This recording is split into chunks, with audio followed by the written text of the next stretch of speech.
केपीपा जे गर्नु भएको छ ठिक गर्नु भएको छ। कतिलाई हँसाउनु भएको छ, कतिलाई रुवाउनु भएको छ। तपाईले छोरा नपाए पनि धेरैको बा बन्न पाउनु भएको छ। मरेपछि के गर्छन् थाहा छैन, जिउँदै भुत्ला र पुत्ला जलाउने छोरा बनाउनु भएको छ। केपीपा जे गर्नु भएको छ ठिक गर्नु भएको छ। देशको विकास पनि त धेरै नै गर्नु भएको छ। जनताले प्रयोग गर्दैनन् त के भयो? हस्पिटल र भ्यू टावर बनाइदिनु भएको छ, नेपालमै पानी जहाज ल्याइदिनु भएको छ, घर घरमा ग्यास पाइप जोडिदिनु भएको छ, हावामा भए पनि रेल कुदाइदिनु भएको छ। साँच्चै केपीपा जे गर्नु भएको छ ठिक गर्नु भएको छ। यता जनताको पिरमर्का पनि बुझिदिनु भएको छ। बेनी कुसमा रेल कुद्यो भने वरिपरिका घर उछिटिन्छन् कि भनी चिन्ता पनि लिनु भएको छ। यता सडकमा जो जति उफ्रिए पनि कहिले थाहा नपाए चाहिँ गरिदिनु भएको छ, कहिले थाहा पाएर पनि कानमा तेल हालेर बसिदिनु भएको छ। साँच्चै केपीपा जे गर्नु भएको छ ठिक गर्नु भएको छ।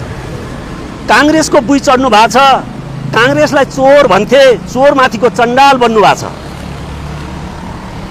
मूल्याङ्कनमा 28% ल्याएर पनि सिंहासनमा बस्न पाउनु भएको छ। अनि 48% ल्याउने शिक्षकलाई सडकमा सुताइदिनु भएको छ।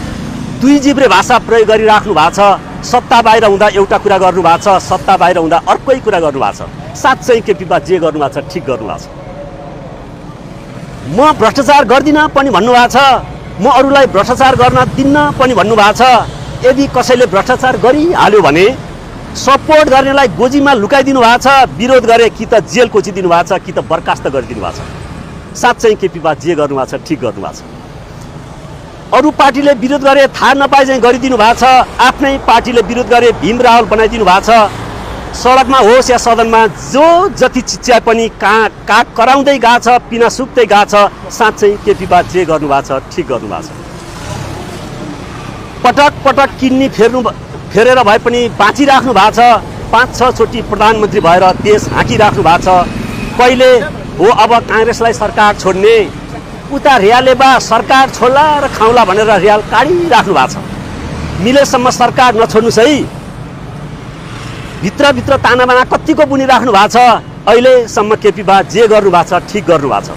अब आउने 84मा एमाले घट्छ कि बढ्छ त्यो हिसाब किताब कतिको राख्नु भएको छ। तपाईँकै माया लाएर हो कि किन हो, एमालेको भोट घट्छ कि भन्ने मलाई पो चिन्ता लाग्छ। साँच्चै केपीपा जे गर्नु भएको छ ठिक गर्नु भएको छ। हस्त धन्यवाद। हजुरको नाम? मेरो टेकनाथ अर्याल। कहाँदेखि आउनु भयो? म लमजुङबाट।